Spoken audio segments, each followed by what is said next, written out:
మరి దేవుని బిడ్డలారా, సమయం దేవుడిచ్చిన మహాకృప. బైబిల్లో వివాహం అన్ని విషయంలో ఘనమైనదని, మరి ఈ ఘనమైన వివాహమును దేవుడే తన మహాకృపను బట్టి ఈ సేవకు, మరి సేవకురాల్ని దేవుడు జతపరిచాడు. దేవుడు ఈ వివాహం గురించి బయలుపరిచినప్పుడు చాలా ఆటంకాలు వచ్చాయి. కానీ దేవుడు ఆటంకాలను తొలగించి మరి తన మహాకృపను బట్టి జరిగించాడు. ఆ తర్వాత నేను పారామిలిటరీకి వెళ్ళినప్పుడు సహోదరి కొన్ని దినములు అక్కడ నాతో కూడా ఉండడము, అనేకమైనటువంటి ప్రాంతాల్లో కలిసి సేవ చేయటం, ఈ రీతిగా మరి ఈ ఆంధ్రకు మరి తిరిగి తీసుకొని రావడం, ప్రభు ఇక్కడ మాకు పరిచర్య అప్పచెప్పడం, ఈ పరిచర్యలో మరి సంఘమును, ఆత్మీయ బిడ్డలను దేవుడు తన మహాకృపను బట్టి ఇంతవరకు ఎన్నో మేలు చేశాడు. అందును బట్టి దేవునికి స్తోత్రం, మహిమ కలుగును గాక. యోబు గ్రంథంలో ఒక మాట అంటాడు. యోబు, భూమి మీద మనిషిని యొక్క దినాలంట యుద్ధ దినములే. 7వ అధ్యాయము 1వ వచనంలో ఉంటుంది చూడండి. భూమి మీద నరుల కాలము యుద్ధ కాలము కాదా? వారి దినములు కూలివాని దినముల వంటివి కావా? చాలు చాలు చాలు. భూమి మీద నరుల కాలము యుద్ధ కాలం, యుద్ధ కాలం, ఇది యుద్ధకాలం. దేవుని బిడ్డలారా, మరి ఈ యుద్ధకాలములో ఈ యుద్ధకాలం శత్రువు ఎవరు? యుద్ధం ఉందంటే శత్రువు ఉన్నట్లే, యుద్ధం ఉందంటే శత్రువు ఉన్నట్లే. శత్రువు ఎవరు? సాతాను. మొదటగా సాతాను, తర్వాత పాపం, పాపం పాపం తర్వాత మరణం. మీరు కొరింథీయులకు రాసిన పత్రికలో ఒక మాట చూస్తే, మొదటి కొరింథీయులకు రాసిన పత్రిక 15వ అధ్యాయము 26వ వచనం, కడపట నశింప చేయబడు శత్రువు మరణం. కడపటి శత్రువు మరణం అంట. యాకోబు పత్రిక 4వ అధ్యాయం 4వ వచనం, వ్యభిచారులారా, ఈ లోక స్నేహము దేవునితో వైరమని. లోక స్నేహమే వైరం, లోక స్నేహమే వైరము. కాబట్టి ఎవడు ఈ లోకంతో స్నేహం చేయగోరునో వాడు దేవునికి శత్రువగును. లోక స్నేహమే వైరం, లోకస్తుల స్నేహమే శత్రువు. శత్రువు శత్రువు ఎవరంటే లోకంలో ఉండే వివిధమైనటువంటి పాపం చేసేటువంటి శత్రువు. ఎఫెసీయులకు రాసిన పత్రిక 6వ అధ్యాయంలో 11వ వచనం, మీరు అపవాది తంత్రములను ఎదురించుటకు శక్తిమంతులగునట్లు దేవుడిచ్చి సర్వాంగ కవచమును ధరించుకొనుడి. ఎందుకంటే మనం పోరాడున్నది శరీరంతో కాదు, గాని ప్రధానులతోను, అధికారులతోను, ప్రస్తుత అంధకార సంబంధులకు లోకనాథులతోను, ఆకాశ మండలమందున దురాత్మల సమూహాలతో. క్లియర్ గా వ్రాయబడిందా దేవుని వాక్యం? నరుల కాలం యుద్ధకాలం, లోకం అనే శత్రువు, దురాత్మలు అనే శత్రువు. మొదటిది సాతాను, రెండవది లోకము, లోక స్నేహము, పాపం, మూడవది మరణం. కడపటి శత్రువు మరణం. ఈ మూడు శత్రువులు. ఇప్పుడు యోబు గ్రంథంలో వ్రాయబడిన మాట ఏంటి? యుద్ధ దినములు, నరునివన్నీ యుద్ధ కాలము. దేవుని బిడ్డలారా, నిజమే, యుద్ధము ఎప్పటి నుంచి ప్రారంభమైంది?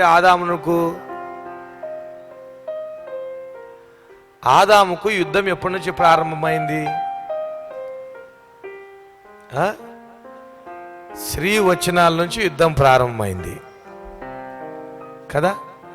వారిద్దరి మధ్యకు సాతాను వచ్చినప్పటి నుంచి యుద్ధం ప్రారంభమైంది కదా. అంటే దేవుని బిడ్డలారా, కుటుంబము అనేది భార్య భర్తలుగా జతపరచబడేది.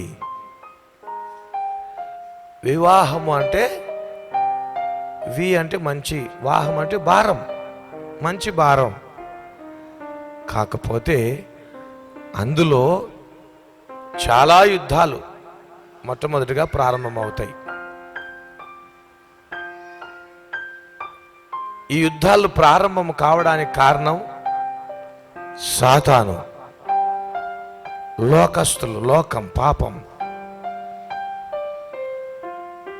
ఇక మరణం అనేది శత్రువు. ఈ రీతిగా యుద్ధాలు ప్రారంభం కుటుంబంలోనికి. మరి వీటిని జయించే కుటుంబము కావాలి. ఇప్పుడు ఒక సంగతి, మనమందరం ఎవరో తెలిసిన? ఎఫెసీయులకు రాసిన పత్రిక 2వ అధ్యాయము 19వ వచనం. కాబట్టి మీరిక పరజనులను మీదట పరజనులను పరదేశంలో ఉండక పరిశుద్ధులతో ఏకపట్టణస్థులను దేవుని ఇంటి వారునై ఉన్నారు. ముఖ్యమైన ఏక పట్టణస్థులను దేవుని ఇంటి వారునై ఉన్నారు. దేవుని ఇంటి వారై, అదే యేసు ప్రభు ఈ లోకానికి వచ్చి ఆయన యుద్ధము చేశాడు ఈ మూడుటితో. మొదటి ఆదాం అవ్వలు పడిపోయారు ఆ కుటుంబం. ప్రభు అయిన యేసుక్రీస్తు వచ్చి ఆయన ఒక కుటుంబముగా, రెండవ ఆదామైన యేసు ప్రభు ఈ లోకానికి వచ్చి ఆయన కొరకు, మీరు హోషేయ గ్రంథంలో చూస్తే, హోషేయ గ్రంథంలో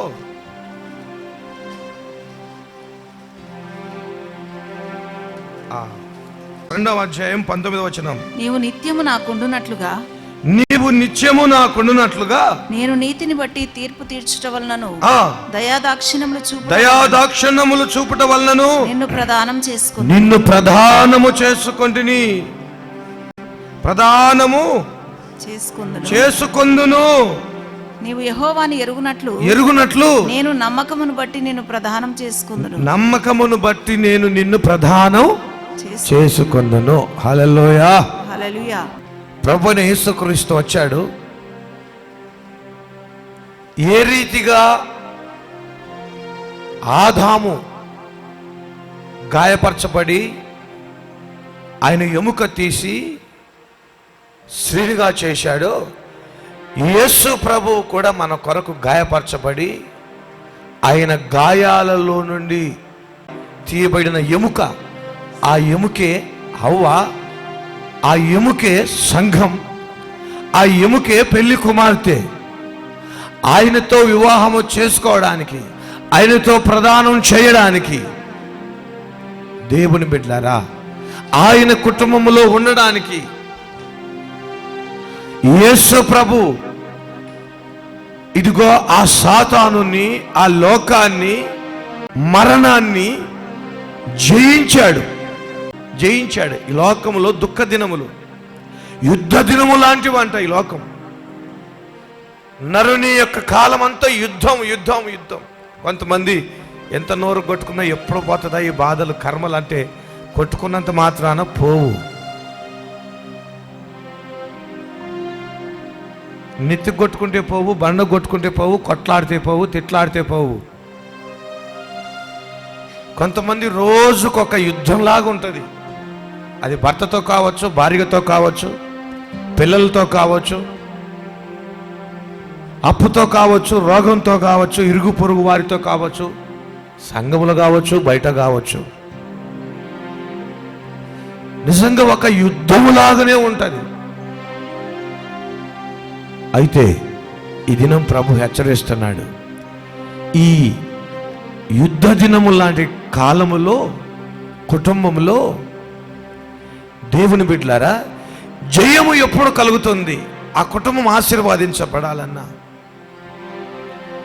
పెళ్లి కుమారుడైన యేసు ప్రభు శత్రువును, సాతాను శత్రువును, లోకమైన శత్రువును, లోకమనే శత్రువును, మరణమనే శత్రువును జయించాడు. ఇప్పుడు పెళ్లి కుమార్తె సంఘం ఏం చేయాలి? క్రీస్తు రక్తంలో కడగబడిన ఈ పెళ్లి కుమార్తె జయించాలి. హల్లెలూయా.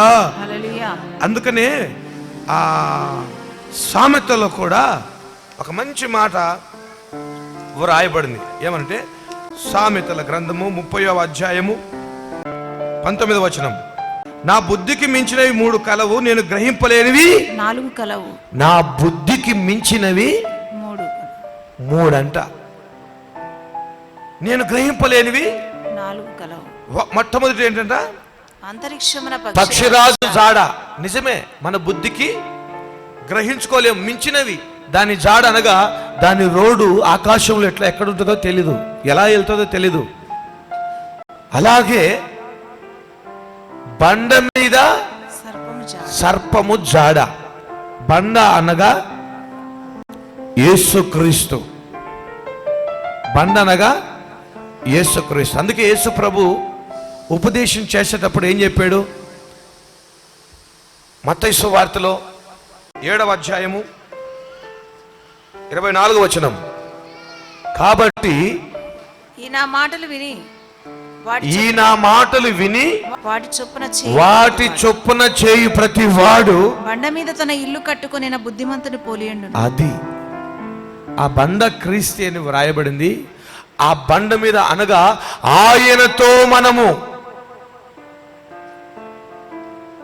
బండ మీద తన ఇల్లు కట్టుకొనిన బుద్ధివంతుని పోలియుడు అనగా కుటుంబము యేసుక్రీస్తు మీద కట్టబడాలి. హల్లెలూయా.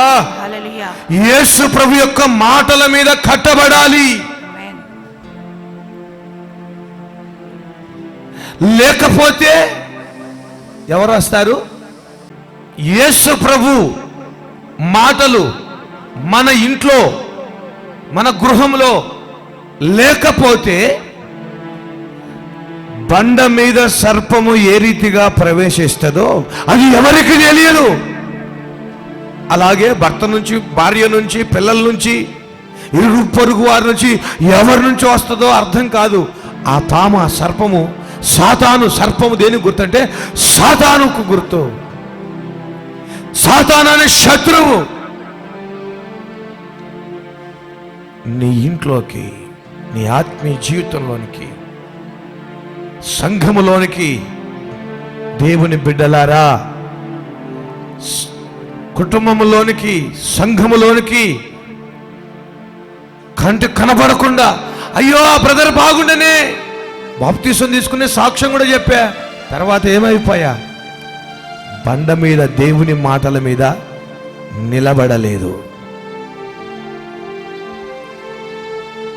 దేవుని బిడ్డలారా, బండ మీద సర్పం, శత్రువు. అందుకే ఇది యుద్ధకాలం. ఈ యుద్ధకాలములో ప్రియుడైన యేసుక్రీస్తు, భర్త, సంఘానికి భర్త అయిన యేసుక్రీస్తు ఆయన యుద్ధము చేశాడు. ఇప్పుడు ప్రియురాలు సంఘము యుద్ధము చేసి సాతానుని, లోకాన్ని, మరణాన్ని జయిస్తే అప్పుడు ఆయనతో కూడా ఆహా నా ధన్యత, ఓ నా భాగ్యమో, ఏమని వివరింతును, ఏమని వివరింతును, ఆహా నా ధన్యత, ఓ నా భాగ్యమో, ఏమని వివరింతును, ఏమని వివరింతును. హల్లెలూయా. దేవుని బిడ్డలారా, పొలంలో బాగా పనిచేస్తారు, ఉద్యోగాల్లో బాగా డ్యూటీ చేస్తారు. అవి ఎంత శ్రమ ఉన్నా, పొలంలో ఎంత శ్రమ ఉన్నా, ఉద్యోగంలో ఎంత శ్రమ ఉన్నా, కానీ ఇంటికి వస్తే పెద్ద యుద్ధములాగుంటుంది. ఈ యుద్ధాన్ని అనుభవించిన వాళ్ళకి తెలుస్తుంది. భర్త గురించి భార్యకు తెలుస్తుంది, భార్య గురించి భర్తకు తెలుస్తుంది, తల్లిదండ్రుల గురించి పిల్లలకు తెలుస్తుంది, పిల్లల గురించి తల్లిదండ్రులకు తెలుస్తుంది. ఆ చెప్పడానికి బాగున్నా, బాగున్నాం అంటాం, బాగున్నాం. అయ్యా భర్త ప్రేమించడం లేదని ఎవరు చెప్తారు? ఆమె చెప్తుందా? అయ్యా భార్య ప్రేమించడం లేదే, లోపడడం లేదని ఆయన చెప్తాడా? కానీ దేవుని మిట్లారా, నిజంగా భార్య భర్తల ప్రేమ ఎట్లాంటిదంటే, యేసయ్య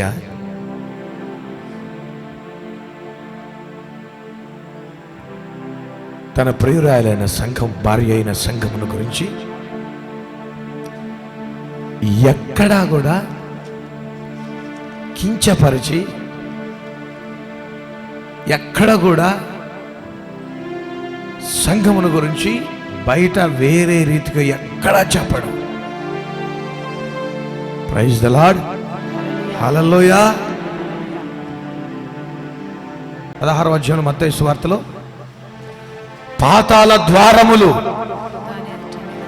పాతాళ ద్వారములు దాని ఎదుట, సంఘము ఎదుట, భార్య ఎదుట నిలువవు. Praise the Lord. హల్లెలూయా. కనుక దేవుని బిడ్డలారా, సంఘములో, సంఘం అనేది యేసయ్యకు భార్య. మనము క్రీస్తు యేసుకు భార్యగా ప్రదానము చేయబడినటువంటి పెళ్లి కూతురుగా ఉన్నాం. తరువాత కుటుంబాలు, భార్య భర్తలు ఉన్నారు, కుటుంబాలు కట్టబడినాయి. ఈ కుటుంబాల భార్య భర్తల మధ్యలో కూడా సంఘములో యుద్ధాలు ఎట్లా ఉంటాయో, కుటుంబాల్లో కూడా అట్లాగనే, అవి కూడా క్రీస్తు రక్తంలో కడుగబడిన కుటుంబాల్లో సాతాను బండ మీద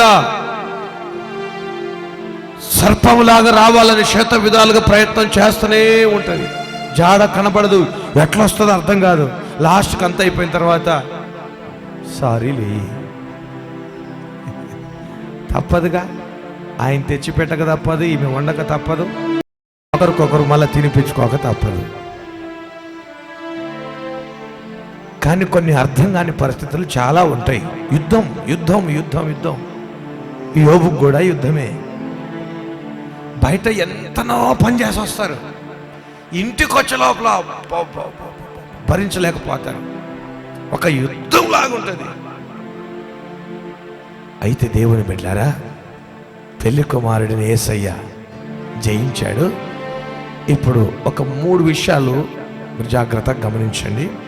ద్వితీయోపదేశ కాండం 20వ అధ్యాయంలో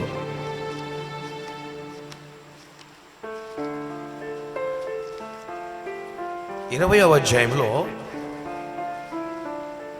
ఎన్ని వచనాలు ఉన్నాయి? 20 వచనం. మరి దేవునికి ఆ స్తోత్రాలు చెప్పండి కొంచెం. ఎందుకు చెప్తున్నారు? 2020 హల్లెలూయా హల్లెలూయా హల్లెలూయా. హల్లెలూయా. 2020లో ఉన్నాం, 2020లో ఉన్నాం, 2020లో ఉన్నాం. 20 వచనాలు ఉన్నాయి. అందుకే ఈ 2020లో ఏముంటుందని చెప్పాడు దేవుడు ముందుగానంటే, చూడండి చదవండి. ఒకటి నుంచి, నీవు నీ శత్రువులతో యుద్ధమునకు పోయి గుర్రములను రథములను మీకంటే విస్తారమైన జనమును చూచి ఈ 2020లో ఈ 2020లో వారికి భయపడవద్దు. ఐగుప్తు దేశంలో నుండి నిన్ను రప్పించిన నీ దేవుడైన యెహోవా నీకు తోడైండును. అంతేకాదు, మీరు యుద్ధమునకు సమీపించినప్పుడు యాజకుడు దగ్గరకు వచ్చి ప్రజలతో ఇలాగు చెప్పవలెను, ఇశ్రాయేలీయులారా వినుడి, నేడు మీరు మీ శత్రువులతో యుద్ధము చేయుటకు సమీపించుచున్నారు. మీ హృదయములు జంకనీయకుడి, భయపడకుడి, వనకకుడి, వారి ముఖము చూచి బెదరకుడి. మీ కొరకు మీ శత్రువులతో యుద్ధము చేసి మిమ్మును రక్షించువాడు మీ దేవుడైన యెహోవా. చప్పట్లు బలో యేసు మహారాజుకో. మీ కొరకు యుద్ధము చేయువాడు ఆయనే. సంఘములో, కుటుంబములో, భార్యాభర్తల మధ్య, కుటుంబాల్లో యుద్ధాలున్నాయి, ఆత్మీయ జీవితంలో యుద్ధాలున్నాయి.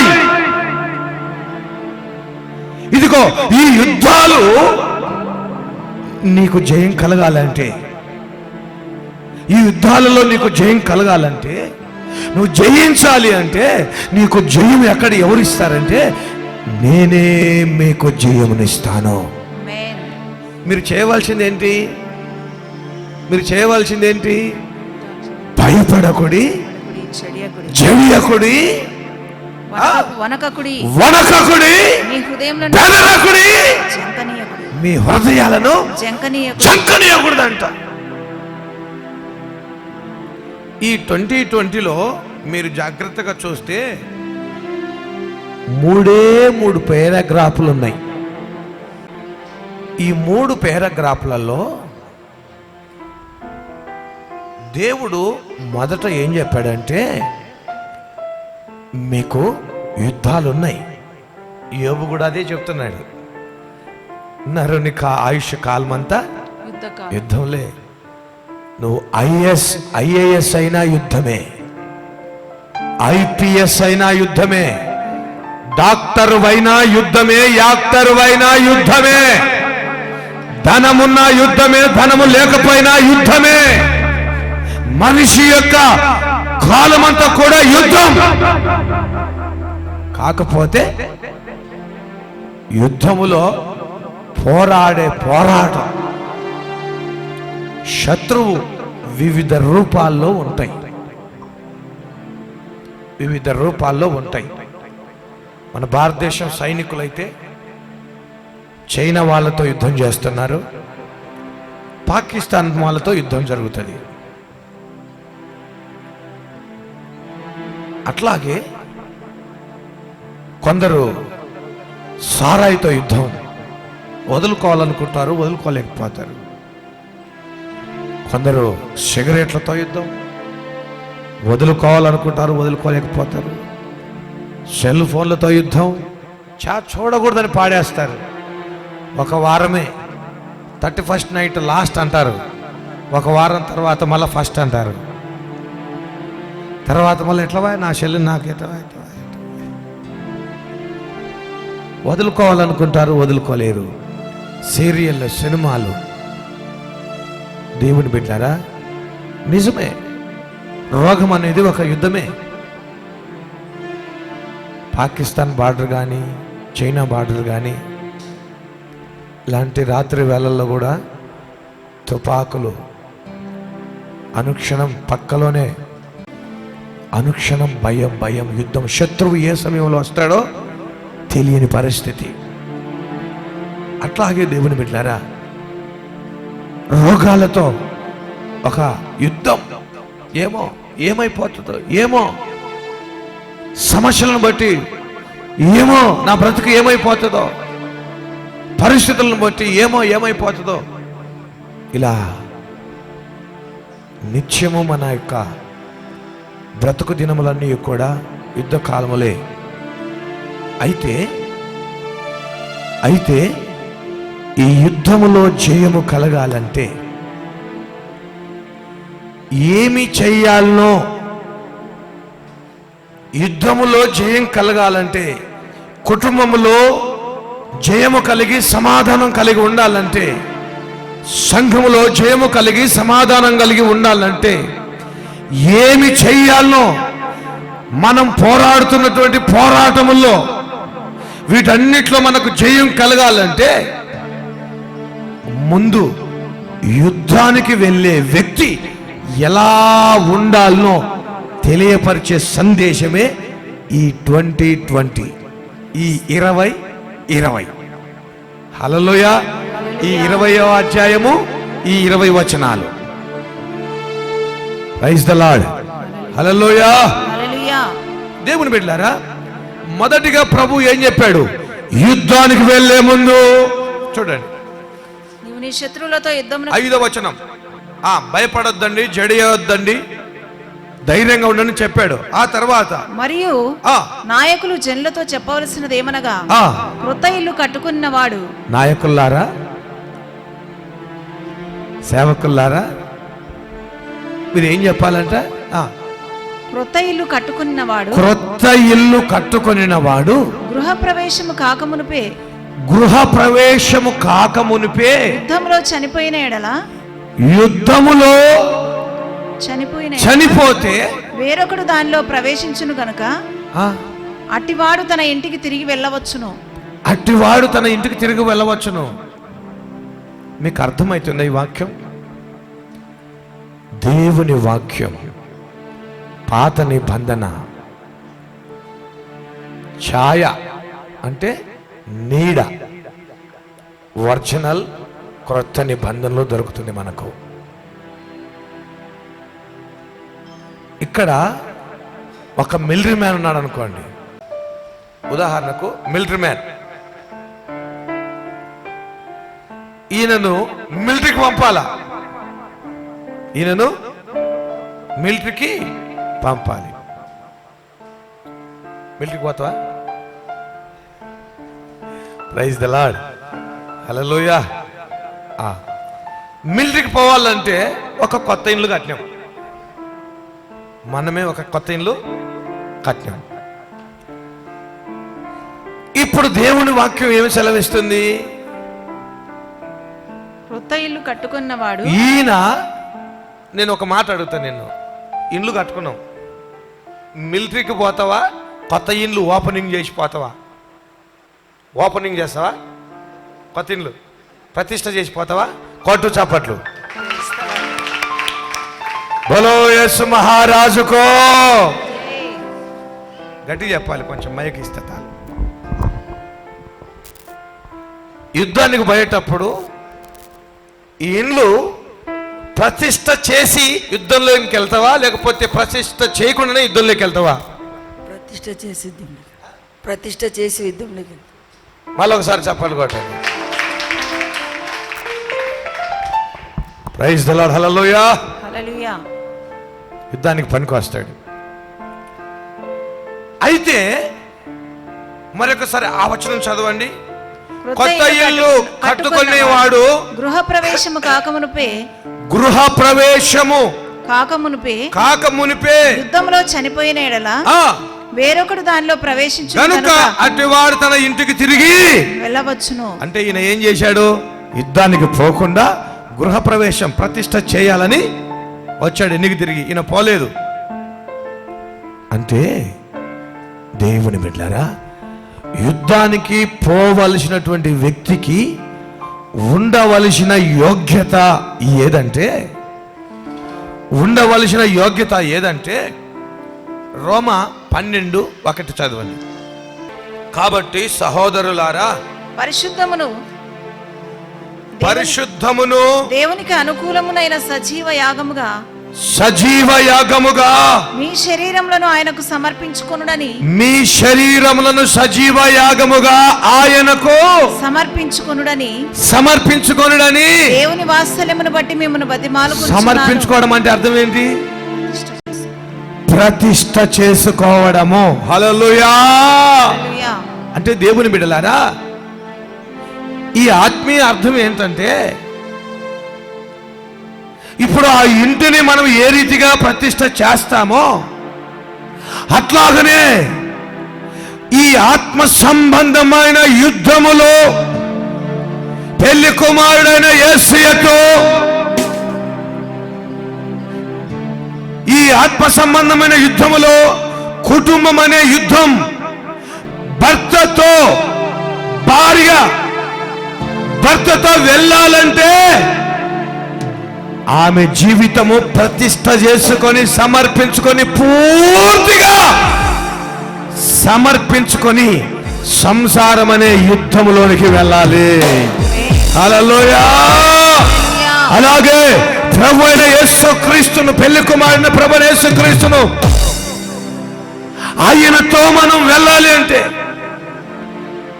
మనం అందరం కూడా ఈ ఆత్మ సంబంధమైన యుద్ధములో, ఈ పోరాటములో సాతానుతో, పాపముతో, మరణముతో జయించాలి. మనం పోరాడాలి. మనం వాటిపైన మనం జయించాలి అంటే ముందు బైబుల్ ఏమని చెప్తుందంటే, ఈ దేహం అనేది గుడారము, దేహం అనేది ఇల్లు, దేహం అనేది హౌస్, దేహం అనేది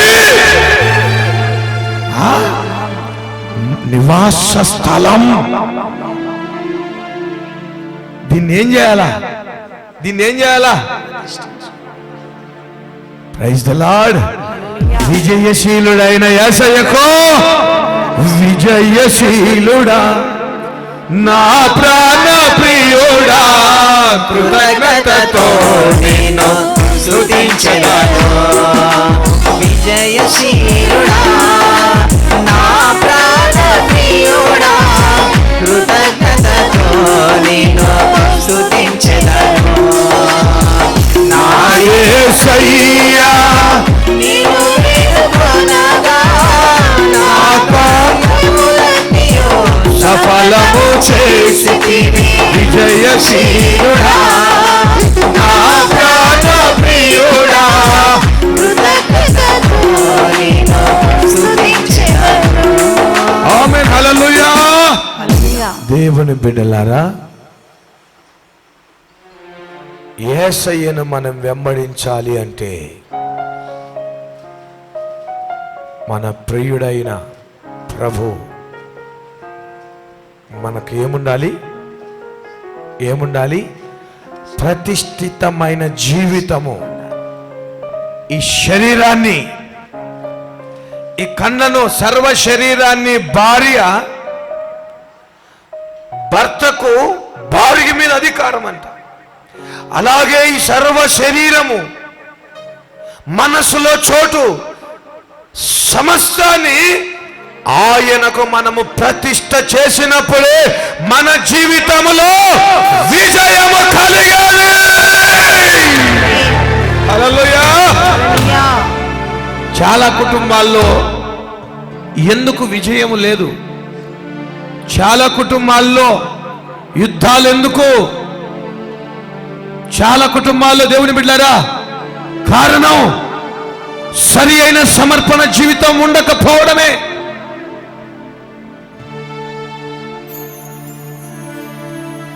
సమర్పణ జీవితము సరిగా ఉండకపోవటమే. భారీగా సగం లోకానికి సమయం, సగం భర్తకు సమయం. సగ శరీరం లోకానికి, సగ శరీరం భర్తకు. దేవుని బిడ్డలారా, ఒకవేళ నిజంగా ఎందుకు భర్త సగ జీవితం లోకం, సగ జీవితం భార్య దగ్గర, యేసు ప్రభు ఆయన ఏం చేశాడు? సాతానును పాపాన్ని, మరణాన్ని జయించాడు. ఈ 3 శత్రువులు బలమైనవి. ఇప్పుడు నువ్వు ఏం చేయాలంటే, ఇదిగో ఇదిగో నేను ప్రతిష్ఠించిన మార్గం. మీరు పేతురు రాసిన పత్రికలో చూడండి, 3వ అధ్యాయంలో 16వ వచనంలో నిర్మలమైన మనస్సాక్షి కలిగిన వారై మీలో ఉన్న నిరీక్షణను గూర్చి మిమ్మును హేతు అడుగు ప్రతివానికి సాత్వికముతోను భయముతోను సమాధానం చెప్పుటకు ఎల్లప్పుడూ సిద్ధముగా ఉండి మీ హృదయములందు క్రీస్తును ప్రభువుగా ప్రతిష్ఠించుడి. ఏమంట? మీ హృదయములందు క్రీస్తును ప్రభువుగా ప్రతిష్ఠించండి. ఆమేన్. అప్పుడు దేని విషయం మీరు దుర్మార్గులని దూషింపబడుదురో దాని విషయమై క్రీస్తునందున్న మీ సత్ప్రవర్తన మీద ప్రైజ్ ది లార్డ్, హల్లెలూయా, అపనిందలు వేయవారు సిగ్గుపడతారు. దేవుని బిడ్డలారా, ఇదిగో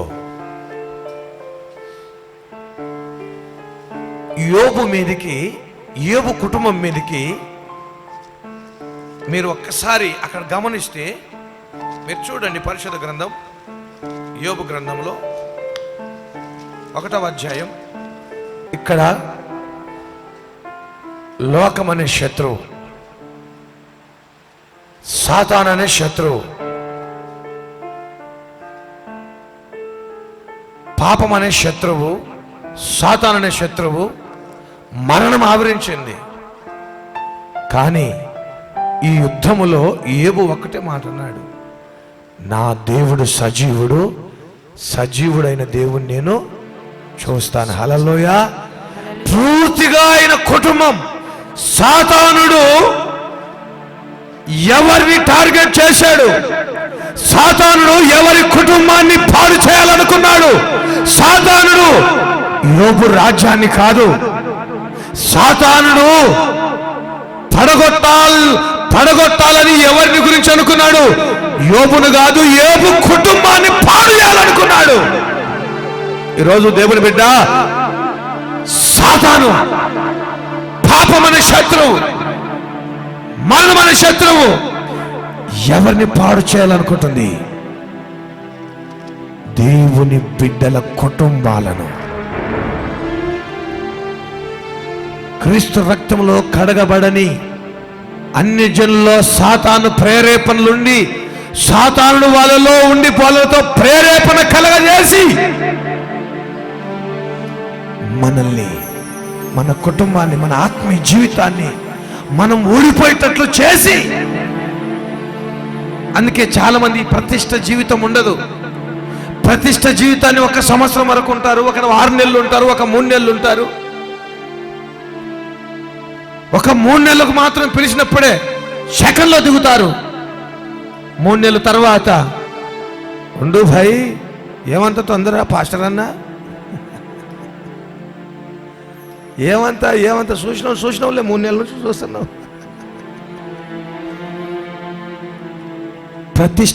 ప్రతిష్టతను కోల్పోతారు, అపజయం పాలైపోతుంది. అందుకే నీవు యుద్ధానికి పోకముందే వీళ్ళు నీవు ప్రతిష్ట చేయి. ఆత్మీయ జీవితంలో యుద్ధకాలం, సాతానుని జయించాలన్నా, పాపాన్ని జయించాలన్నా, మరణాన్ని జయించాలన్నా ప్రతిష్టత కలిగి, నా కళ్ళు నాయనా నీకే ప్రతిష్ఠిస్తున్నాను, నా చేతులయ్యా నీకు ప్రతిష్ఠిస్తున్నాను, నా కాళ్ళు, నా దేహము, నా హృదయం నీకు ప్రతిష్ఠిస్తున్నాను. నిజంగా దేవుని బిడ్డరా, ఎవరైతే ప్రతిష్ఠించగలిగి, ఎవరైతే జీవితాన్ని, శరీరాన్ని, దేహాన్ని ప్రతిష్ఠించుకుంటారో వారి జీవితంలో దేవుడు, వారి కుటుంబములో ఒకవేళ ఓడిపోయినట్టు ప్రజలకు కనబడినా వారి కుటుంబాలను దేవుడు జయము జయము జయము జయము అనుగ్రహిస్తాడు. హల్లెలూయా. ఆ దేశంలో యోబు అంత కుమార్తెల సౌందర్యం ఎవరికి లేదంట. తిరిగి 2 ఆశీర్వాదం. ఆ కుటుంబాన్ని దేవుడు కట్టాడు. కారణం, యోబు నా కన్నులతో నిబంధన తీర్మానం చేసుకున్న, ప్రతిష్ఠించుకున్న దేవునికి సాతానుడు నన్ను, నా ఆస్తి పోయినా పర్వాలేదు, సాతాను నా పిల్లలు చంపినా పర్వాలేదు, సాతానుడు లోకం పాపము నన్ను లాగినా పర్వాలేదు, నా భార్య నన్ను దేవుని దూషించి ఇక మరణంగా అంటే కూడా దేవుని బిడ్డలారా ఒక ప్రతిష్టత. ఆ ప్రతిష్టత ఏంటి? లోకంలో ఉన్న తల్లిదండ్రి కుమార్తె పుట్టింటికి వచ్చింది అనుకోండి, ఏదో చిన్న చిన్న బాధలు కలిగి తండ్రి ఏమంటాడు, తల్లి ఏమంటది, అమ్మా చంపినా కొట్టినా తిట్టినా భర్తే మా భర్త దగ్గరికి వెళ్ళాలమ్మా. దేవుని బిడ్డలారా ఎంతటి సమర్పణ అంటే భార్యది. అలాగే సంఘం అనే మనం, ఇది కుటుంబం. ఈ ఆత్మీయ జీవితంలో పోరాటాలు ఎన్నో వస్తాయి. అయితే ఒకటి, ప్రతిష్టత కలిగిన జీవితము మనలో ఉంటే దేవుడు మనకు సాతాను పైన, దురాత్మల పైన, పాపం పైన, మరణం పైన జయమును అనుగ్రహిస్తాడు. హల్లెలూయా. హల్లెలూయా. ప్రతిష్టత సమర్పణ జీవితము తప్పావా పోతావు. నీ కుటుంబం ఓటమి పాలవుతుంది. దేవుని బిడ్డలారా, అవ్వ ఆదాము సమర్పణ జీవితాన్ని కోల్పోయారు.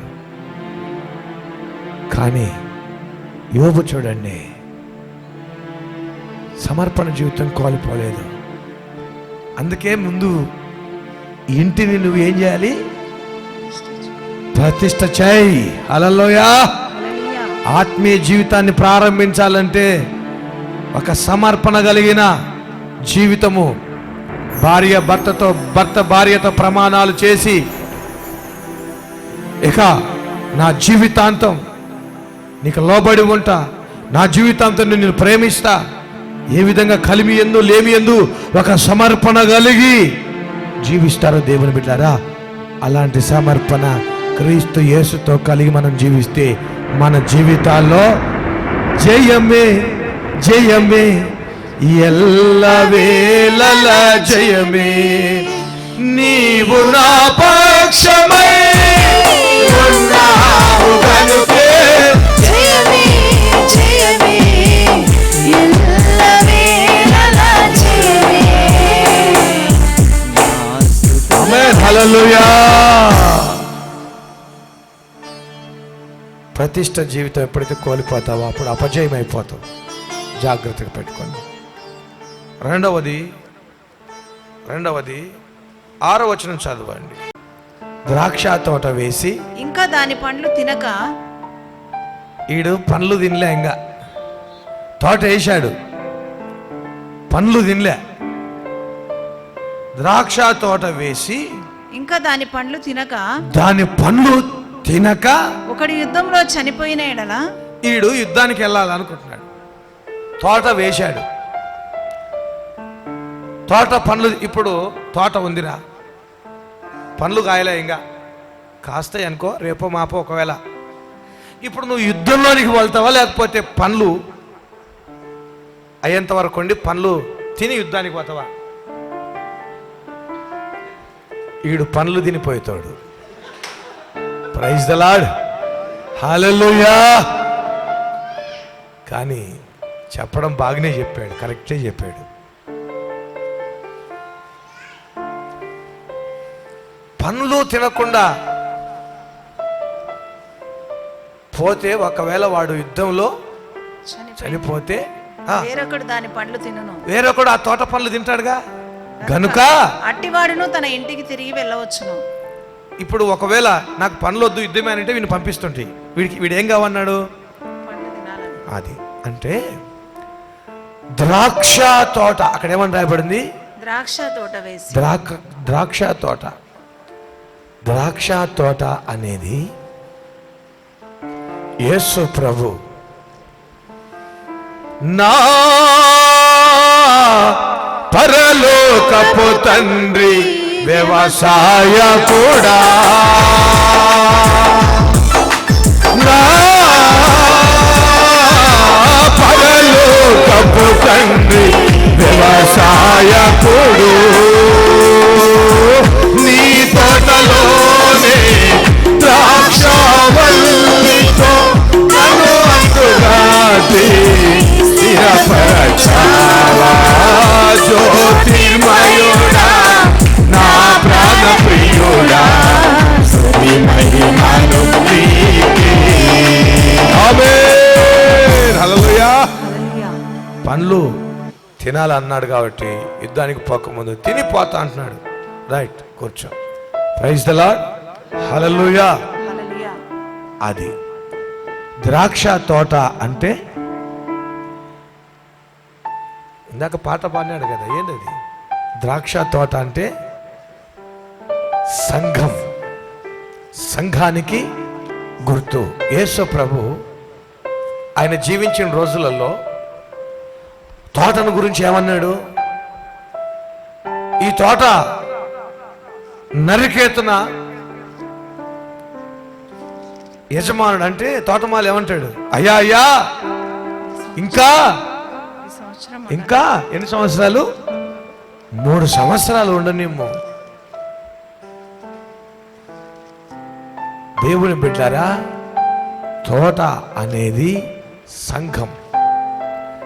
ఇజ్రాయిలులకు యేసు ప్రభు ఎందుకు ఆ ఉపమానం చెప్పాడంటే 3 సంవత్సరాల అవకాశం అని.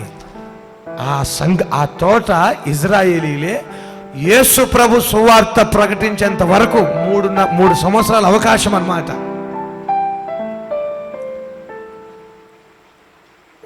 ఆ 3.5 సంవత్సరాలు అవకాశం ఇచ్చినా కూడా వాళ్ళలో ఫలాలు లేవు. అందుకని ఆ తోటలో నుంచి వాళ్ళని ఏం చేశాడంటే, ఆయన ప్రపంచ దేశాలకు క్రీస్తు శకం 70లో వారినందరినీ వెలగొట్టేశాడు. హతులైపోయారు. ఫలాలు వాళ్ళలో లేవు. అదే ఇక్కడ ద్రాక్ష తోట అనగా సంఘం. ఆ సంఘములో దేవుని బిడ్డలు ఫలాలు కలిగి ఉండాలి. హల్లెలూయా. హల్లెలూయా. కుటుంబంలో ఇప్పుడు కుటుంబం కట్టబడిన తర్వాత ఏముండాలి? ఫలాలు. దేవాతి దేవుడు ఏమని ప్రార్థన చేశాడు? మీరు ఫలించండి, అభివృద్ధి కండి. ఆయన మొట్టమొదటి కుటుంబాన్ని దేవుడు ఆశీర్వదించిన విధానం మీరు ఫలించండి. అదే మాట యేసు ప్రభు యోహాను సువార్తలో 15వ అధ్యాయంలో చెప్తాడు. ఏమని?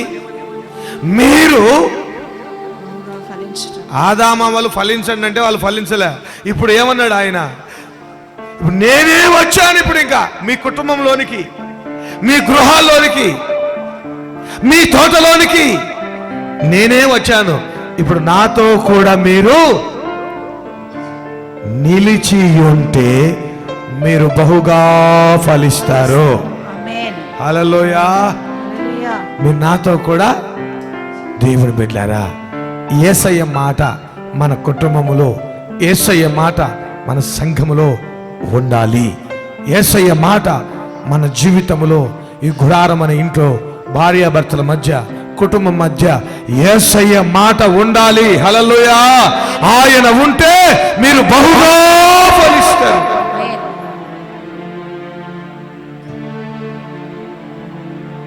ఫలాలు లేకపోతే ఏం ఫలాలు? ప్రేమ, సంతోషం, సమాధానం, దీర్ఘశాంతం, దీర్ఘశాంతం, దయాళుత్వం, దయాళత్వం, మంచితనం, మంచితనం, విశ్వాసం, విశ్వాసం, సాత్వికం, సాత్వికం, ఆశా నిగ్రహం. ఎన్ని ఫలాలు? ఎన్ని ఫలాలు? 9 ఫలాలు. నీవు దేవుని యొక్క ద్రాక్ష తోటలో ఉండి, క్రీస్తు రక్తంలో కడగబడి, పశ్చాత్తాపడి మారు మనసు పొందుకొని బాప్తిసం పొందిన నీకు, దేవుని బిడ్డలారా, నీకు ఈ ఫలాలు ఉండాలి. హల్లెలూయా, హల్లెలూయా, హల్లెలూయా. హల్లెలూయా. ఈ ఫలాలు ఉంటే మనకేం కలుగుతుందో తెలిసిన? జయ జీవితము కలుగును గాక. ఆమేన్. ఈ ఫలాలు మనలో ఉంటే జయం. చాలాసార్లు ఓడిపోతూ ఉంటాం. ప్రేమ లేకనో, దీర్ఘశాంతం లేకనో, విశ్వాసం లేకనో, ఆశానిగ్రహం లేకనో. అందుకని తోటలో ఉన్న దేవుని బిడ్డ ప్రార్థించు, ప్రభువా నేను నీ తోటలో ఉన్నా, నాలో పరిశుద్ధమైన ప్రేమ, నువ్వు నన్ను ప్రేమించినంతగా నేను నిన్ను ప్రేమించలేకపోతున్నానయ్యా.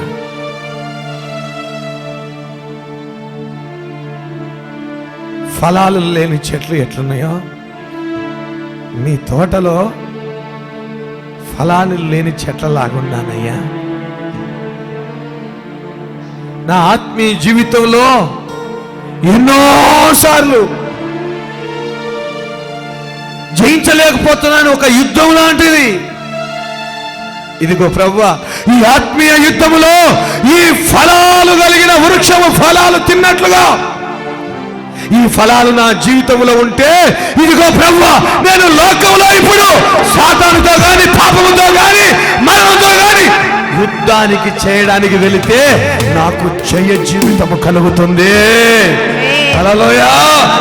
లేకపోతే, ఈ ఆత్మీయ ఫలాలు లేకపోతే, సహోదరుడా, యుద్ధము చేయడం వ్యర్థం, యుద్ధంలోనికి వెళ్ళడం వ్యర్థం.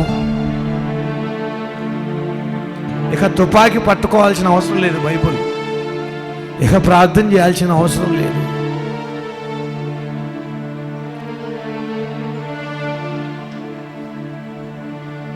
అందుకే ఫలాలు కనబడాలి, విశ్వాసం కనబడాలి. సమస్యలు వస్తే, శోధనలు వస్తే, నేను ఈ పరిచర్య చేయలేనన్నా, ప్రార్థన చేయలేనన్నా, నీ విశ్వాసం ఎక్కడా? తుఫాను, గాలి, శోధనలు, శ్రమలు వచ్చినప్పుడు నీ విశ్వాసం ఎక్కడా? ఆర్థిక ఇబ్బందులు వచ్చినప్పుడు నీ విశ్వాసం ఎక్కడా? ఫలాలు ఎక్కడున్నాయి? ఏదో చిన్న చిన్న చిన్న చిన్న చిన్నగా అంత అవుతున్నాయి, రాలిపోతున్నాయి. అంతంత పింజలు అవుతున్నాయి, రాలిపోతున్నాయి. ఫలాలు అంతంత పింజలు అవుతున్నాయి, రాలిపోతున్నాయి.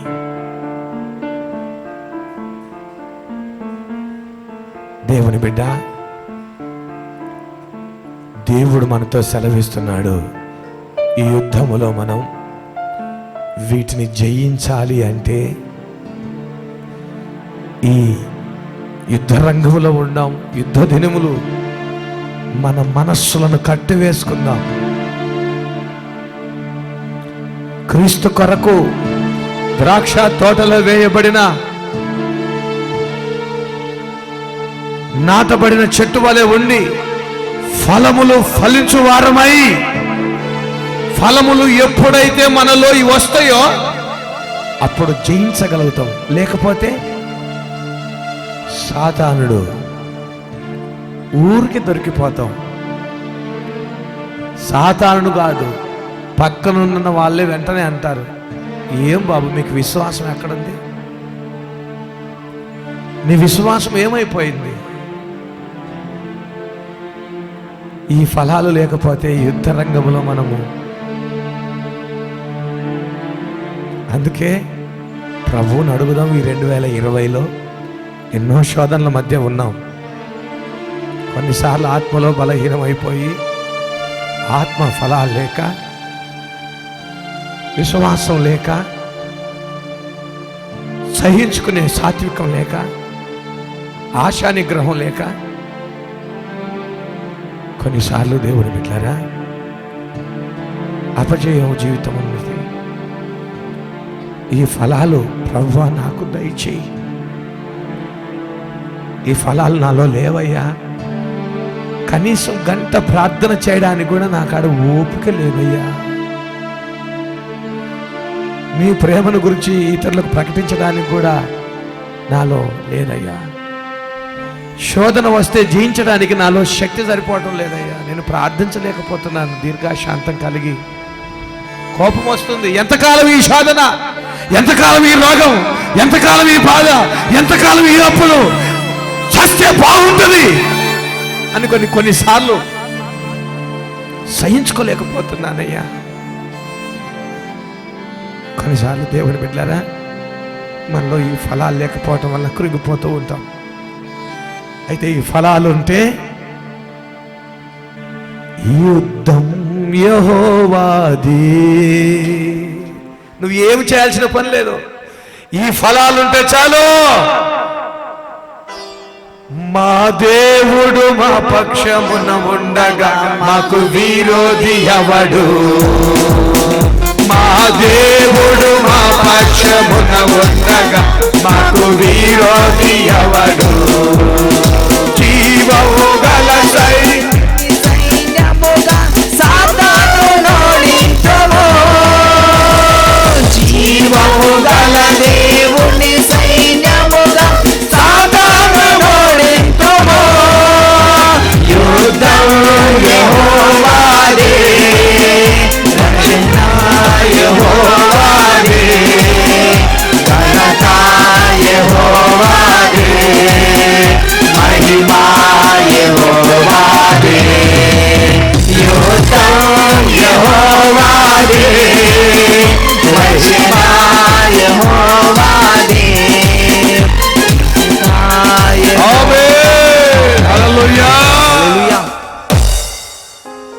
భయపడకంటే భయం ఒక్కటే సరిపోదు. యుద్ధానికి పోవడానికి ధైర్యం ఒక్కటే సరిపోదు. ఏమేమి ఉండాలి? ప్రతిష్ట జీవితం ఉండాలి, ఫలింపు ఆత్మ ఫలములు జీవితం ఉండాలి. ఇక మూడవది చూడండి. ఒకడు స్త్రీని ప్రదానం చేసుకుని, స్త్రీని ప్రధానం ఎంగేజ్మెంట్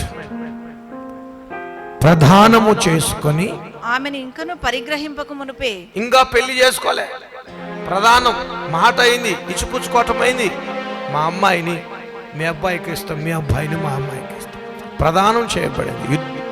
ప్రదానం చేయబడిన తర్వాత ఇంకను పరిగ్రహింపక మునుపే యుద్ధంలో చనిపోయిన ఎడల ఎవరన్నా వేరొకడు ఆమెను పరిగ్రహించును గనుక అట్టివాడు తన ఇంటికి తిరిగి వెళ్ళవచ్చు. ప్రైజ్ ద లార్డ్, హల్లెలూయా. ఈయనకు పెళ్లి కూతురును ప్రదానం చేశామనుకోండి, అప్పుడే సిగ్గుపడుతున్నాడు. దేవునికి స్తోత్రం. యేసయ్యతోనే ప్రధానమైందిరా నీకు. హల్లెలూయా. యేసయ్యతోనే ప్రధానమైంది, అంతే. ఇంకా ప్రదానం చేయబడినాడు. ఇప్పుడు ప్రదానం చేయబడిన తర్వాత పెళ్లి చేసుకుంటావా, యుద్ధానికి పోతావా? వాడు నాకు చెవులు చెప్తా అంటున్నాడు. ప్రైజ్ ద లార్డ్, హల్లెలూయా. ప్రదానం చేయబడింది. పెళ్లి చేసుకుంటావా, యుద్ధానికి పోతావా? పెళ్లి చేసుకుంటా.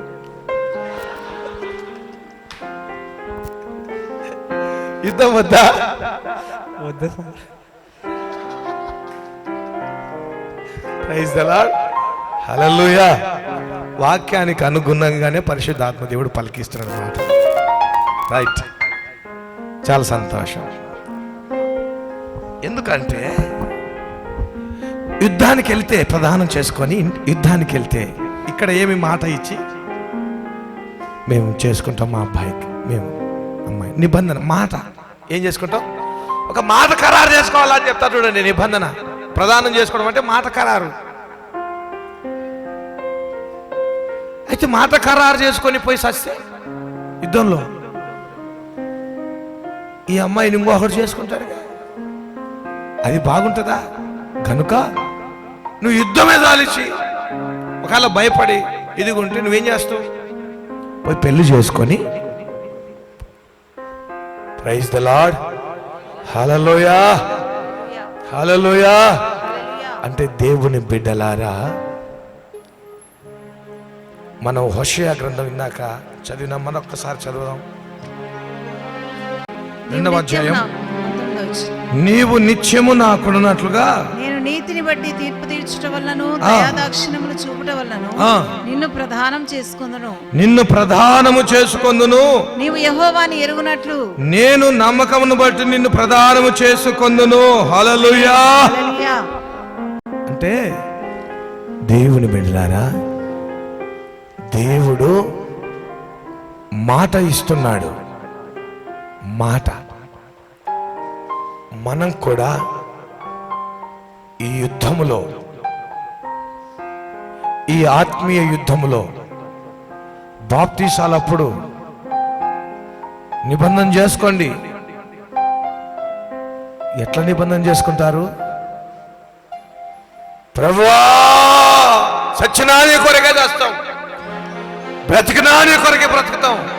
ఇప్పటి నుంచి ప్రార్థన చేసుకుంటా ప్రభువా, దశంభాగం ఇస్తా ప్రభువా, బైబుల్ చదువుతా ప్రభువా, మందిరానికి వారం వారం నడుస్తా ప్రభువా. నిబంధన చేసుకుంటారు. తర్వాత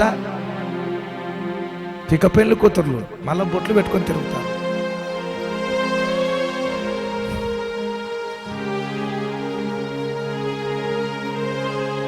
ఇదే అంటే నిబంధన చేసుకొని, ప్రధానము చేసుకొని మాట తప్పడం. దేవుని బిడ్డలలో ఉండవలసింది ఏంటంటే, దేవునితో మనము నిబంధన చేసుకున్న తర్వాత, కుటుంబములో భార్యాభర్తలు నిబంధన చేసుకున్న తర్వాత, ఆ నిబంధనను సచ్చే వరకు మీరకూడదు. హల్లెలూయా. నువ్వు యుద్ధములోనికి పోవద్దు. అలా మాట మీరితే, నేను రక్షణ తీసుకుంటా, నేను మందిరానికి నడుస్తా, నేను బైబుల్ చదువుతా, నేను సేవకునిగా ఉంటాను, కష్టాల్లోనైనా సరే, బాధలు వచ్చినప్పుడు చచ్చిపోతా, నష్టాలు కలిగినప్పుడు 4 బాధలు రాగా 4 రాళ్ళు వాళ్ళ లోపల నేను తట్టుకోలేనైనా, ఈ సమస్యలు బాధలు నా చేత కాదు. నీ మాట ఏమైపోయింది? నీ మాట ఏమైపోయింది? నువ్వు ప్రమాణం చేశావే బాప్తిస్మం అప్పుడు, తీర్మానం చేసుకున్నావు. కొంతమంది దేవుని బిడ్డలారా, అందుకే ప్రధాన మాట ఇవ్వడం. మాట అనేది చాలా ముఖ్యం. చాలా మంది, వందల మంది నిబంధనలను, మాటను తప్పిన వాళ్ళు ఉంటారు. సత్యంత వరకు జెరూసలేములోనే క్రమాలకు లోబడి, సావైనా బతుకైనా సంఘ క్రమాలకు లోబడి తీర్మానం చేసుకున్నామని మాట ఇస్తారు. కానీ ఆ మాట గుర్తుండదు, మాట తప్పుతారు. మాట తప్పి యుద్ధానికి వెళ్తారు. అలాంటి యుద్ధము చేస్తే నువ్వు జయము పొందవు. మొక్కుబడి చేసుకుంటారు కొంతమంది. మొక్కుబడి చేసుకొని తొందరపడి నోరు జారి మొక్కుబడి చేసుకుంటారు.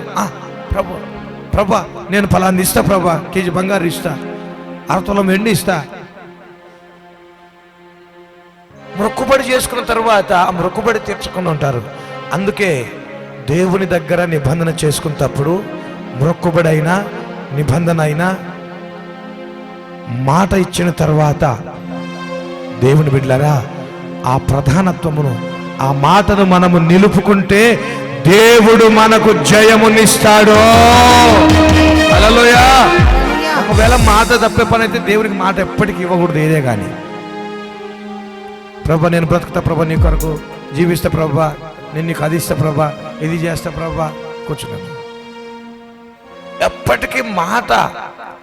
కొంతమంది ఫస్ట్ ఏమో పిల్లలు, నా దేవుని సేవకి దేవుని ఎప్పుడు అప్పుడు అంతే ఉంటారు కదా, ఒక బిస్కెట్ తింటే బతికిపోతాడు అంతే ఉంటాడు కదా. అప్పుడేమో దేవుని సేవ అంటారు.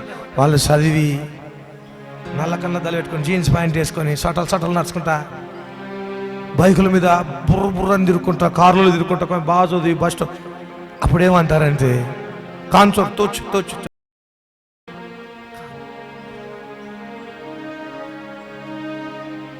దేవుని బిడ్డలారా, ఇది నిజం. ఇది నిజం. దేవునికి మాట ఇచ్చిన తర్వాత ఆ మాటను మనము ఎన్నికి తీసుకోకుండా ఉంటే దేవుడు మనకు శత్రువు నుండి, లోకం నుండి, మరణము, కడపటి శత్రువు మరణం, మాట తప్పని దేవుడు, మృతుడై తిరిగి లేచిన ప్రభువు, 3వ రోజు లేస్తానని చెప్పి లేచినవాడు. హల్లెలూయా. సంఘం అనే వధువు, భార్య మాట తప్పకుండా దేవుని కొరకు మన జీవితాలు సమర్పించుకొని, దేవుని కొరకు ఏదైతే మాట ఇచ్చామో ఆ మాట, భార్య భర్తల బంధంలో మాట ఇచ్చి సత్యంత వరకు ఎలా ఉంటారో ఆత్మీయ జీవితం కూడా దేవునితో మనము మాట ఇచ్చిన తర్వాత ఆ మాటను నిలబెట్టుకుంటే దేవుడు మనకు యుద్ధము, ఆత్మీయ జీవితంలో యుద్ధము కలగజేస్తాడు, విజయము కలగజేస్తాడు, విజయము కలగజేస్తాడు. అట్టి కృప మనకందరికి అనుగ్రహించును గాక. అందుకే దేవుడితో ఏదైనా తీర్మానం చేసుకున్నప్పుడు ఇది ఆత్మీయ జీవితం ఒక యుద్ధం లాంటిది. ఆమేన్. హల్లెలూయా. హల్లెలూయా. దేవునితో తీర్మానం చేసుకునేటప్పుడు చాలా జాగ్రత్తగా తీర్మానం చేసుకోవాలి దేవుని బిడ్డలారా. అలాంటి కుటుంబాలను సాతానుడు కదిలించలేడు, కదిలించిన రెండంతల ఆశీర్వాదమును దేవుడిస్తాడు. హల్లెలూయా. కదిలించిన డబల్. ఆ దేశమే కాదు, చుట్టుపక్కల ప్రాంతాల నువ్వు ఒక ఆశీర్వాదకరంగా నీ కుటుంబాన్ని నిలబెడతాడు దేవుడు. నిజంగా ఆ కుటుంబంలో కూడా దేవుడు జతపరిచినప్పటి నుంచి ఎన్నో ఇబ్బందులు, ఎన్నో శోధనలు, ఎన్నో ఇరుకులు, ఎన్నో దేవుని బిడ్డలారా. అయినప్పటికీ దేవుడు ఇదిగో ఆయన తోడుగా ఉండి ఫలింపచేసి బలపరిచి మరి మన మహాకృపను బట్టి జయ జీవితం ఇస్తూ నడిపిస్తూ ఉన్నాడు. ఇటు కృపా సంఘానికి అంతటికి, ప్రతి కుటుంబానికి దేవుడు దయచేయును గాక, జయమును దయచేయును గాక, రోగాలపైన జయం కలుగును గాక, అప్పులపై జయం కలుగును గాక, పాపముపై జయము కలుగును గాక, సాతానుపై జయము కలుగును గాక, లోక ఆచారాలపై జయము కలుగును గాక, కడపటి శత్రువైన మరణంపై జయము కలుగును గాక. ఆమేన్. హల్లెలూయా. హల్లెలూయా. హల్లెలూయా. హల్లెలూయా. దేవునికి స్తోత్రం, మహిమ కలుగును గాక. ఎందుకు ఎన్నికి పొమ్మయి, ఎందుకు పొమ్మిది ఎన్నికి పొమ్మంటున్నాడో చివరికి ఇది ఒక్క మాట చెప్పి ముగిస్తా. 20వ అధ్యాయం 8వ వచనం. ఈ ముగ్గురు రాండి. ఇప్పుడు ఈయన గృహాన్ని ప్రతిష్ఠ చేయకుండా గృహం కానే ఉన్నాడు. ఆయన నాయకులు జనులతో ద్రాక్ష తోట పండ్లు తినాలని ఆయన ఉన్నాడు, పెళ్లి చేసుకోవాలని ఆయన ఉన్నాడు. రైట్. యుద్ధానికి మాకొద్దు, ఇదే కావాలన్నారు కదా. రైట్. ఎవడు భయపడి మెత్తని గుండె గలవాడగును, ఏమంట? మెత్తని గుండె గలవాడగును, వాడు తాను అధైర్యపడిన రీతిగా, ఏమంట? తాను అధైర్యపడిన రీతిగా. ఇప్పుడు ఈయన గృహం ప్రతిష్ఠ చేయకుండా యుద్ధానికి వెళ్ళాడు అనుకోండి, యుద్ధానికి వచ్చినాడు అనుకోండి, మనసంతా ఎక్కడ ఉంటుంది? మనసంతా ఎక్కడ ఉంటుంది? ఇంగ్లేమో కట్టించిన ఎవడు పోతాడు ఇంకొత్త యుద్ధంలో చల్లితే?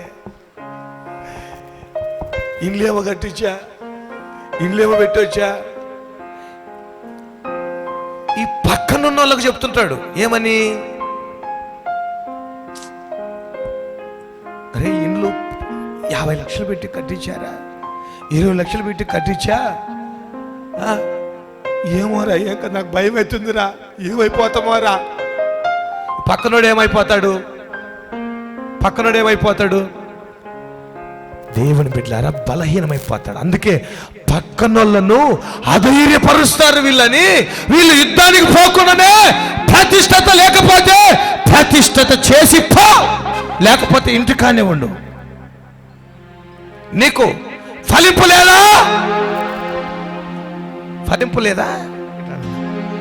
లేదా? లేకపోతే నువ్వు యుద్ధానికి పోవద్దు. ఎందుకు? పక్కన వాళ్ళతో ఎట్లా మాట్లాడడం కూడా నీకు తెలియదు, ఎలా ప్రవర్తించాలనో తెలియదు, విశ్వాసం లేదు. ఏదైనా సమస్య వస్తే పోను దూరం ఉండాలి మనకెందుకన్నో. ఏ పరిస్థితి వచ్చినా ప్రేమించడం తెలియదు, అవిశ్వాసం, అపనమ్మకం, ఆశా నిగ్రహం ఉండదు. ఏది కనపడితే అది. ఆ యుద్ధంలో జాంపండ కనపడితే జాంపండి, వాడు తుపాకీ పెట్టింటాడు. ఆశా నిగ్రహం ఉండదు. దేవుని బిడ్డలారా, అట్లాగే ఫలాలు లేని వాళ్ళు పక్కనున్న వాళ్ళని ఏం చేస్తారు? అధైర్యపరుస్తుంటారు. అక్క అది అట్లా అక్కడే, అమ్మా అట్లయితే మనం ఎట్లా ఉండాలా? ఏ తల్లి ఇవి వేసుకోకుండా ఎట్లా ఉండాలా? మొండ మోపులు లగ్గ కనపడితే ఎట్లా? తెల్ల బట్టలు వేసుకొని మొండ మోపుల లగ్గ కనపడితే ఎట్లా? అంత దూరం ఎవరు ప్రార్థన పోతారు? దేవుడి ఆడలు ఈడ లేడా? ఈడ కూర్చొని ప్రార్థించలేడా దేవుడు? ఫలాలు లేనివారు అధైర్యపరుస్తారు. అందుకే దేవుని బిడ్డలు అధైర్యపరచవారుగా ఉండకూడదు. అలాంటి వారు కూర్చోండి. యుద్ధం నువ్వు పనికిరావు, నువ్వు మరణాన్ని జయించలేవు, సాధారణ జయించలేవు, పాపాన్ని జయించలేవు. ఈయన ఉన్నాడు, ఎవరైనా పక్కన ఉన్న వాళ్ళకల్లా, బావా నేను ప్రధానం చేసుకొచ్చిన, పెళ్ళి కాలే, ఎవరు చేసుకున్నాడు సస్యే, మామ వరే మామ. మిలిటరీలో ఇదే పంచాయితీ ఉంటుంది, మీకు తెలుసో లేదో, మిలిటరీలో ఇదే పంచాయితీ. వరే మామ నీదే పుర పెళ్ళి, నీదే పుర్ర పెళ్ళి, ఇవే మాటలుంటాయి మిలిటరీలో. ఇప్పుడు వీడేం చెప్తుంటాడు? ఈ పక్కన వాళ్ళకి చై ఏం బతుకురా, కుక్క బతుకురా మనది, కుక్క వాడంటాడు కుక్కలు మేలు రా అంటాడు. ఈడంటాడు కుక్క బతుకురా, ప్రధానం అయింది, ఏం చేయాలో ఈడంటాడు. ఇప్పుడు ఈడు ఒక 10 మందిని అల్ల చెడగొడుతుంటాడు, బలహీనపరుస్తుంటాడు. ఏమో ఎప్పుడో రా, ఆడనేమో సెలవులు దొరకవు, ఆడనేమో యుద్ధం ఉంటుంది, ఆ యుద్ధం మీద మనసు ఉండదు. ఈ మనసల్లా ఎక్కడుంటుంది? చిట్టి ఎప్పుడు వస్తుందో, లెటర్ ఎప్పుడు ఫోన్ వస్తుందో. వీడికి శత్రు మీద మనసు ఉండదు, శత్రు. అందుకే ఇప్పుడు ఈ మనసల్లా ప్రదానం చేయబడిన దాని మీద ఉంటుంది కనుక వీడు చచ్చిపోతాడు యుద్ధంలో పోతే, ఆడు ఇంకొకరు చేసుకుంటాడు. కనుక నీవు పక్కనున్న వాళ్ళని ఎందుకు బలహీనపరుస్తావు? నువ్వెందుకు బలహీనపరుస్తావు? మీరు ప్రతిష్ఠ చేసుకొని మీరు కుటుంబాన్ని కట్టాలంటే ఆత్మ ఫలాలు కలిగి ఉండి. అందుకే కుటుంబం, దేవుని బిడ్డలారా, పరిపక్వం కాకుండానే ఈ మధ్య వివాహాలు ప్రేమించుకునే పెళ్ళిళ్ళు చేసుకుంటున్నారు. పెళ్ళి అంటే ఏంటి? మైకులు, బ్యాండ్ సెట్టు, ఇదే. ఆ తర్వాత పిల్లలు పుట్టింది వాడికి తెలియదు. 6 నెలలకు 3 నెలలకు పిల్లలు అయిపోతారు, 4 నెలలకు వాళ్ళకి సాకడం తెలియదు. కారణం ఎందుకు? కారణం ఏంటి? వారిలో ఫలాలు లేవు. అందుకే ఈ మధ్య చూడండి, చాలా మంది వివాహాలు చేసుకుంటారు, తాగుకుంటూ తిరుగుతారు, అసలు పట్టించుకోరు, భార్యను పట్టించుకోరు. ఎప్పుడో సాయంత్రం రాత్రి 11 తెల్లాళ్ళు పేకాటాడి 11కు వస్తాడు. ఎక్కడో తాగి పడిపోయి కుటుంబాలు పాడైపోతున్నాయి, అపజయ పాలైపోతున్నాయి. అందుకని దేవుని బిడ్డలారా, కుటుంబాలు కట్టబడాలి. ఇదొక యుద్ధం. ఈ యుద్ధంలో అన్నిటికంటే ముఖ్యంగా ఆత్మీయ యుద్ధం. ఈ యుద్ధంలో ఒక సమర్పణ కలిగిన జీవితం ఉండాలి మనలో. ఒక వైరాగ్యం, ఒక ఆత్మలో దాహం, ఆత్మలో అగ్నితో ఉండి సమర్పణ కలిగి, ప్రభువా నాయనా ఈ కళ్ళు చేతులు నీకు సమర్పణ కలిగి సమర్పిస్తున్నానయ్యా. ఇక ఇల్లు గురించి ఆలోచన, పొలము గురించి ఆలోచన, వాటి గురించి ఆలోచన నాకు ఉండకూడదు. వీళ్ళు ముగ్గురు ఏమన్నారు తెలిసిన? నాకు పెళ్ళే, ఈయనేమో ఇల్లే కావాలన్నాడు, ఈయనేమో నాకు చోటనే కావాలన్నాడు, ఈయనేమో నాకు పెళ్ళే కావాలన్నాడు. ఈ ముగ్గురు యుద్ధానికి పనికిరారు. పోండి, పనికొస్తారా? ఇప్పుడు యుద్ధానికి కావాల్సిన వారు ఎవరు? నాకు పెళ్లి వద్దు అన్నవాళ్ళు రాండి. హల్లెలూయా. యుద్ధానికి. ప్రైజ్ ద లార్డ్, హల్లెలూయా. మా దేవుడు మా పక్షమున ఉండగా మాకు విరోధి ఎవడు? మా దేవుడు మా పక్షమున ఉండగా మాకు విరోధి ఎవడు? జీవము గల సైన్యములకు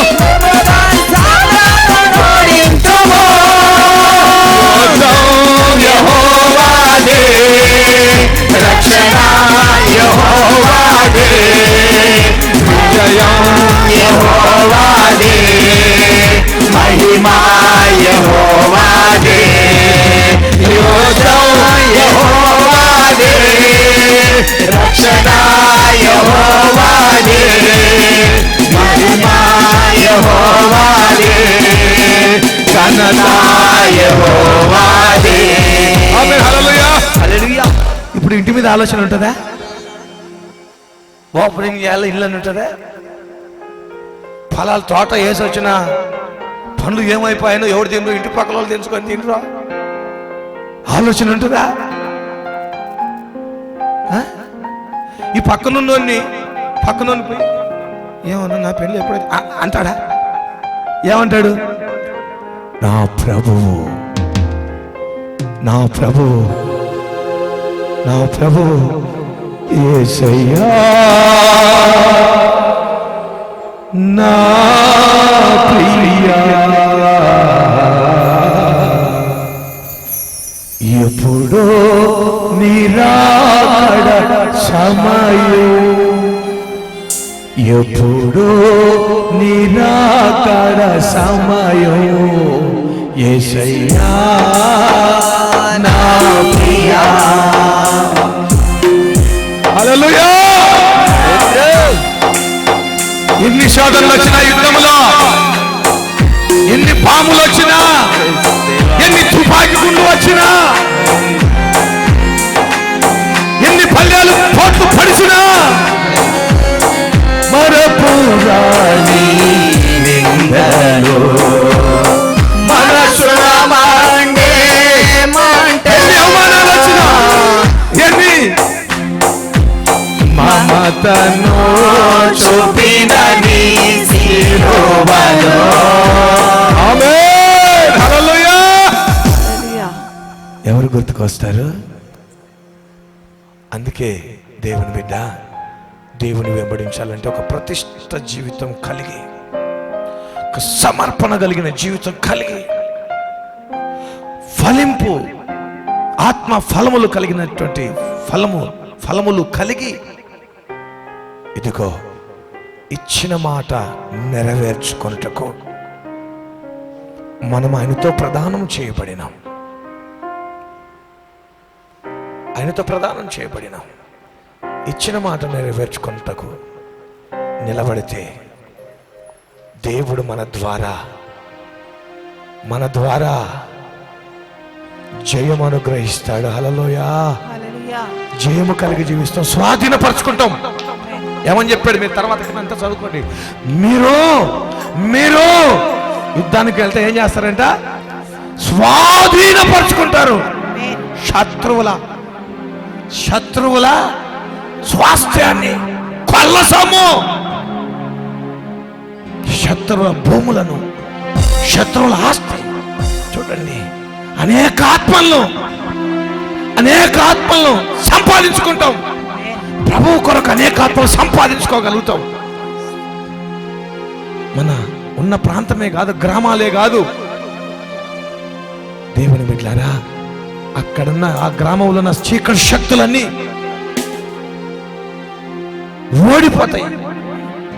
అక్కడున్న ప్రజలను మనం స్వాధీనపరచుకోగలుగుతాం, ప్రభు కొరకు సంపాదించగలుగుతాం. ఇలా ప్రతిష్ఠ జీవితం కలిగితే దేవునికి స్తోత్రం, మహిమ కలుగును గాక. ఇంకా ఎవరున్నారు అలాంటి వాళ్ళు? హల్లెలూయా. ఇండ్లు ప్రతిష్ఠ, వివాహం ప్రతిష్ఠ. ఇండ్లు ప్రతిష్ఠ గురించి ఎవరు విన్నారా? ఇండ్లు అంటే అర్థం ఏంటి? ఇండ్లు ప్రతిష్ఠ అంటే అర్థం ఏంటి?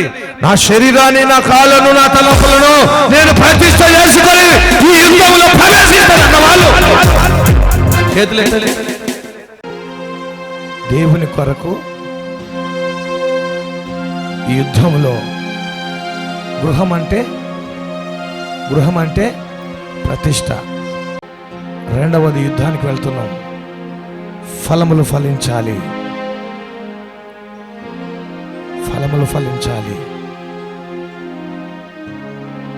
మూడవది, మాటలో నిలబడదాం.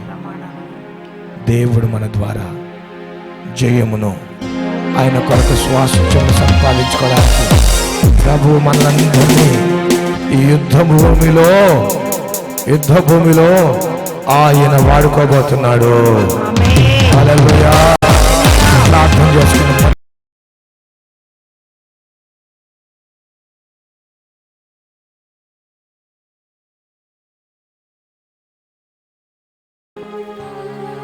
తండ్రి పరిశుద్ధుడా, నీ నామమునకు లెక్కలైన నీ స్తుతులు స్తోత్రములు వందనములు చెల్లిస్తున్నాను. నీ మహాకృపను బట్టి తండ్రి మమ్మల్ని సజీవులుగా ఉంచి ఈ రాత్రికాల సమయమందు నీ సన్నిధానంలో చేరి నేను స్తుతించి ఆరాధించే భాగ్యాన్ని కలుగజేసినారు. మరి ముఖ్యంగా నా తండ్రి మా నిమిత్తమై ప్రాణం అర్పించి నీ జనాంగముగా నీ సొత్తుగా మమ్మల్ని చేసుకున్నందుకు నీకు స్తోత్రాలు. నీ దాసు నిలబెట్టుకుని రాత్రికాల సమయమందు అందించిన శ్రేష్టమైనటువంటి అమూల్యమైన నీ మాటలను బట్టి నీకు స్తోత్రాలనైనా. అయా, జీవం కలిగినటువంటి నీ మాటలు మమ్మల్ని బలపరుస్తున్నాయి, హెచ్చరికలు దయచేస్తున్నాయి నాయన. నీకు స్తోత్రాలు చెల్లిస్తున్నాను ప్రభా. అయ్యా నా తండ్రి, భూమి మీద నరుల కాలము యుద్ధకాలం కాదా నీ వాక్యం సెలవిస్తుంది నాయన. అయ్యా మరి నా తండ్రి, లోకంలో నా తండ్రి, కుటుంబంలో, సంఘంలో అనేకమైన పోరాటములు సంభవించినప్పుడు నాయన, వాటిలో విజయం పొందుకోవాలంటే మేము ఏ విధంగా ఉండాలో తేటగా పరిశుద్ధాత్మ తండ్రి బయలుపరిచినారు. నీకు స్తోత్రాలు. లోకాన్ని, పాపాన్ని, మరణంను జయించిన దేవుడు నాయన, నీకు స్తోత్రాలు. సంపూర్ణ సమర్పణ చేసుకుని నాయన, అయ్యా తండ్రికి ఇచ్చినటువంటి మాటను నిలబెట్టిన దేవుడు నాయన, నీకు స్తోత్రాలు చెల్లిస్తున్నాను. జీవం కలిగిన తండ్రి, అయ్యా మరి నా తండ్రి, యుద్ధాలు పోరాటాలలో విజయం పొందుకోవాలంటే నాయన మా జీవితాల్లో ప్రతిష్ఠితను అయ్యా ప్రతి బిడ్డకు అనుగ్రహించండి. అయ్యా తమ జీవితాలు సజీవ యాగముగా, తమ దేహమును నాయన తమ అవయవములను సజీవ యాగంగా నీకు ప్రతిష్ఠించుకొని జీవిస్తామని అయ్యా తీర్మానించుకున్న ప్రతి బిడ్డను బట్టి నీకు స్తోత్రాలు చెల్లిస్తున్నాను నాయన. అయ్యా ప్రతిష్ఠిత జీవితము కలిగి నీ నామమును ఘనపరిచి నాయన, అయ్యా బిడ్డలు అయ్యా మరి ప్రతి పోరాటంలో విజయం పొందుకునే కృపను దయచేసి ఆత్మశక్తి చేత బిడ్డలు నింపుమని ప్రార్థిస్తున్నాను నాయన. కనికరమును చూపండి తండ్రి, నీకు స్తోత్రాలు నాయన. అయ్యా నా తండ్రి, ఆత్మ ఫలమును నాయన కలిగి అయ్యా పోరాటాల్లో విజయం పొందుకునే కృపను దయచేయండి నాయన. కనికరము చూపండి, ఏ విషయంలో తప్పిపోతున్నారు నాయన. అయ్యా ప్రేమలోను, విశ్వాసములోను, సాత్వికంలోను, దీర్ఘశాంతములోను అయ్యా ప్రతి ఫలమును ఫలించి నాయన విజయము పొందుకునే కృపను దయచేయండి తండ్రి. కనికరించండి నాయన. అయ్యా చేసినటువంటి ప్రమాణాలను, అయ్యా నాయన చేసినటువంటి నాయన తీర్మానాలను ఏ మాత్రము మీరకుండా నాయన మాటలకు కట్టుబడి అయ్యా నా తన యుద్ధంలో నాయన బిడ్డలు ప్రవేశించే కృపను దయచేయండి. ప్రతి పోరాటంలో విజయం పొందుకునే కృపను దయచేయండి. ఇశ్రాయేల్ ఏ విధంగా నాయన శత్రువులపై విజయం పొందుకున్నారో, శత్రువుల యొక్కనైనా సొమ్మందరిని స్వాధీనము చేసుకున్నారో ప్రభు, అదే విధంగా నీ బిడ్డలు ఈ 3 లక్షణములు కలిగి నాయన అయ్యా నాయన పోరాటంలో, యుద్ధంలో, ఆత్మీయ యుద్ధంలో, కుటుంబ జీవితంలో కలిగే యుద్ధంలో అయ్యా విజయం పొందుకునే కృపను దయచేయండి. ఆత్మీయ జీవితంలో అనేక ఆత్మలు సంపాదించుకునే కృపను దయచేయండి. అనేక ఆత్మలు స్వాధీనపరుచుకునే కృపను దయచేయండి. పరిశుద్ధాత్మ తండ్రి, నీకు స్తోత్రములు నాయన. అయ్యా విత్తబడిన వాక్యము నాయన బిడ్డలందరి హృదయాలు భద్రము చేయండి, ఫలింప చేయండి. నీ నామ ఘనత కొరకు నాయన ప్రతి బిడ్డ జీవితాన్ని వాడుకొనమని ప్రార్థిస్తూ అయ్యా నేను బిడ్డలందరినీ కూడా నీ దీవించేస్తాలకు అప్పచెప్పుకుంటూ నీ నామను ఘనపరుస్తూ యేసు నామములో అడుగుచున్నాను తండ్రి. ఆమేన్.